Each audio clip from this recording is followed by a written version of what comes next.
ಬೆಳ್ತಂಗಡಿ ತಾಲೂಕಿನ ಉಜಿರೆ ಗ್ರಾಮದ ಗುರಿಪಲ್ಲ ರಸ್ತೆಯ ಹಲಕೆ ಎಂಬಲ್ಲಿ ನಿವೇಶನದ ವಿಚಾರವಾಗಿ ಗಲಾಟೆ ಮಾಡಲು ಬಂದ ದುಷ್ಕರ್ಮಿಗಳ ಗುಂಪು ನಡು ರಸ್ತೆಯಲ್ಲಿಯೇ ಸಾರ್ವಜನಿಕರ ಎದುರು ಓರ್ವ ಯುವತಿಯ ಬಟ್ಟೆಯನ್ನು ಹರಿದು ಎಳೆದು ಬೆತ್ತಲೆಗೊಳಿಸಿ ಅವಮಾನಿಸಿರುವುದು ಖಂಡನೀಯ ಎಂದು ಬೆಳ್ತಂಗಡಿ ತಾಲೂಕಿನ ಮಾಜಿ ಶಾಸಕರಾದ ವಸಂತ ಬಂಗೇರವರು ಹೇಳಿದರು.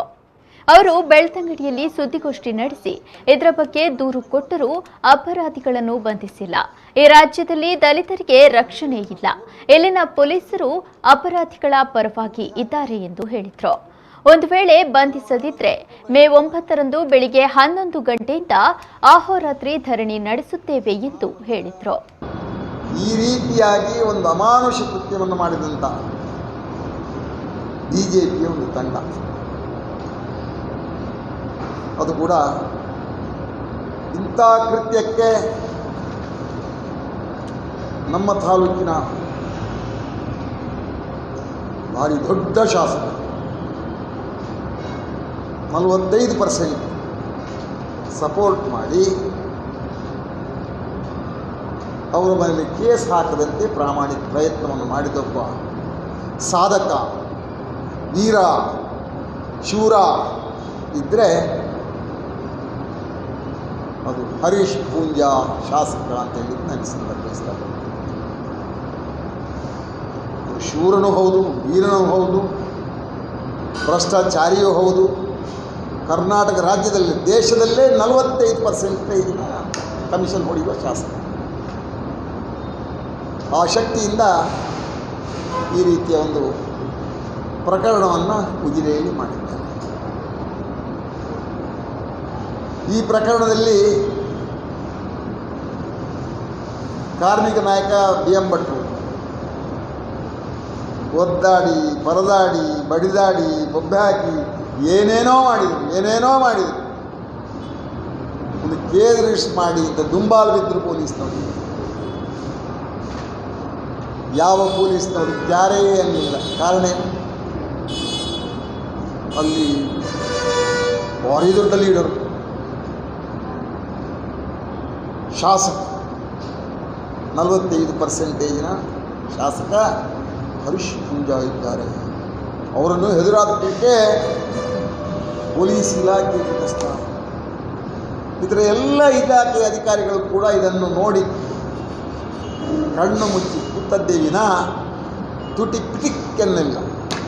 ನಂತರ ಕಾರ್ಮಿಕ ಮುಖಂಡ BA ಭಟ್ ಮಾತನಾಡಿ, ಈ ಸರ್ಕಾರ ಹಿಂದೂ ವಿರೋಧಿ ಸರ್ಕಾರ ಆಗಿದ್ದು ಹಿಂದೂಗಳ ಹೆಸರು ಹೇಳಿಕೊಂಡು ಹಿಂದೂಗಳಿಗೆ ಅನ್ಯಾಯ ಮಾಡಿದೆ.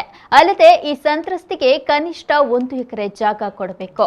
ಅಪರಾಧಿಗಳನ್ನು ಬಂಧಿಸಿ ಕಠಿಣ ಕ್ರಮ ಕೈಗೊಳ್ಳಬೇಕು. ಇಲ್ಲದೇ ಇದ್ರೆ ಮೇ 9ರಂದು SP ಸ್ಥಳಕ್ಕೆ ಬರುವವರೆಗೂ ಧರಣಿ ನಡೆಸುತ್ತೇವೆ ಎಂದು ಹೇಳಿದರು. ಸರ್ಕಾರ ಮುಖ್ಯವಾಗಿ ಹಿಂದೂ ವಿರೋಧಿ ಸರ್ಕಾರ ಅಂದರೆ BJP ಸರ್ಕಾರ ಅಂತೇಳಿ ರುಜುವಾತಾಗ್ತಾ ಇದೆ. ನಾವು ಹಿಂದಿನ ಹೇಳ್ತಾ ಬರ್ತಾ ಇದ್ದೇವೆ. ಯಾರು ಪದೇ ಪದೇ ಒಂದು ಧರ್ಮದ ಹೆಸರು ಹೇಳ್ತಾರಾ, ಅದು ಒಂದು ಸಬ್ಜೆಕ್ಟಿನ ಒಂದು ವಿಚಾರವನ್ನು ಹೇಳ್ತಾರಾ, ಅವರು ಅದರ ವಿರೋಧಿ ಅಂತ ಹೇಳೋದು ಸ್ಪಷ್ಟ.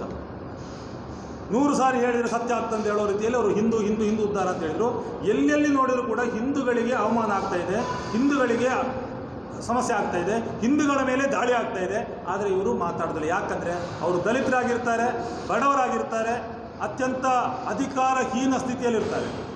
ಈ ಮಹಿಳೆಯರ ಬಗ್ಗೆ ಕೂಡ ಅಷ್ಟೇ, ಅತ್ಯಂತ ಮಹಿಳಾ ವಿರೋಧಿ ಸರ್ಕಾರ ಅಂದರೂ ಕೂಡ ಅದು BJP ಸರ್ಕಾರ. ಇದಕ್ಕೆ ಮೂಲ ಕಾರಣ ನಾವು ನೋಡಿದರೆ ಮೊದಲಿಗೆ ಸ್ವಾತಂತ್ರ್ಯ ಪೂರ್ವದಿಂದಲೇ RSSಗೆ ಈ ದಲಿತ ವಿಭಾಗ, RSSಗೆ ಶೂದ್ರ ವಿಭಾಗ ಕೂಡ ಮತ್ತು ಮಹಿಳಾ ವಿಭಾಗವನ್ನು ಕಂಡರಾಗುವುದಿಲ್ಲ. ಅವರನ್ನು ನಿರ್ಬಂಧಿಸಲಿಕ್ಕೆ ಬೇಕಾಗಿ ಈ ಒಂದು ಹಿಂದೂ ಹೆಸರು ಅಂತ ಕೊಂಡು ಬಂದಿದ್ದಾರೆ ಅವರು. ಅದಕ್ಕೆ ಬೇಕಾಗಿ ಅಂಬೇಡ್ಕರ್ ಅವರು ಹಿಂದೂ ಕೋಡ್ ಬಿಲ್ ಮಾಡೋ ಕೂಡ ಮಹಿಳೆಯರಿಗೆ ಆಸ್ತಿಯಲ್ಲಿ ಹಕ್ಕು ಕೊಡುವಂಥದ್ದು, ಹಿಂದೂ ಮಹಿಳೆಯರಿಗೆ ವಿಚ್ಛೇದ ಅವಕಾಶ ಕೊಟ್ಟದನ್ನು ಕೂಡ ವಿರೋಧಿಸಿದ್ದಾರೆ. ಅವರು ದೊಡ್ಡ ರೀತಿಯಲ್ಲಿ ದೇಶಾದ್ಯಂತ ಹೋರಾಟ ಮಾಡಿದ್ದಾರೆ. ಆವಾಗಲೇ ನಾವು ಅರ್ಥ ಮಾಡ್ಕೊಳ್ಬೇಕಿತ್ತು, ಇವರು ಮಹಿಳಾ ವಿರೋಧಿಗಳು, ಇವರು ಮಹಿಳೆಯರ ಪರವಾಗಿ ಇಲ್ಲ. ಈಗ ಪದೇ ರುಜುವಾತಾಗ್ತಾ ಇದೆ. ಅದು ರಮೇಶ್ ಜಾರಕಿಹೊಳಿ ಕೇಸಲ್ಲಾಗಿರ್ಬೋದು, ಮೊನ್ನೆ ಬಂಟ್ವಾಳದಲ್ಲಿ SUS ಕಾಲೇಜಿನಲ್ಲಿ ಆದಂಥ ವಿಚಾರಗಳಿರ್ಬೋದು, ಎಲ್ಲಿ ನೋಡಿದರೂ ಕೂಡ ಮಹಿಳೆಯರ ಹಾಗೂ ದಲಿತರ ವಿರುದ್ಧವಾಗಿ ಇವರ ಅಜೆಂಡಾಗಳಿವೆ. ಇದು RSS ಪ್ರೇರಿತವಾದಂಥ ಅಜೆಂಡಾ ಹೇಳುವಂಥ ಸ್ಪಷ್ಟ. ಅದರಿಂದ ನಾನು ಈ ಸಂದರ್ಭದಲ್ಲಿ ಕರೆ ಕೊಡೋದಂದರೆ ಹಿಂದೂಗಳು ಎಚ್ಚೆತ್ತುಕೊಳ್ಬೇಕು. ಹಿಂದೂಗಳಿಗೆ ಹಿಂದೂ ಧರ್ಮ ಉಳಿ BJP ಮುಕ್ತ ದೇಶ ಆಗಬೇಕು. ಸುದ್ದಿಗೋಷ್ಠಿಯಲ್ಲಿ ರಂಜಿತ್ ಗೌಡ, ಶೈಲೇಶ್ ಹಾಗೂ ಇತರರು ಉಪಸ್ಥಿತರಿದ್ದರು.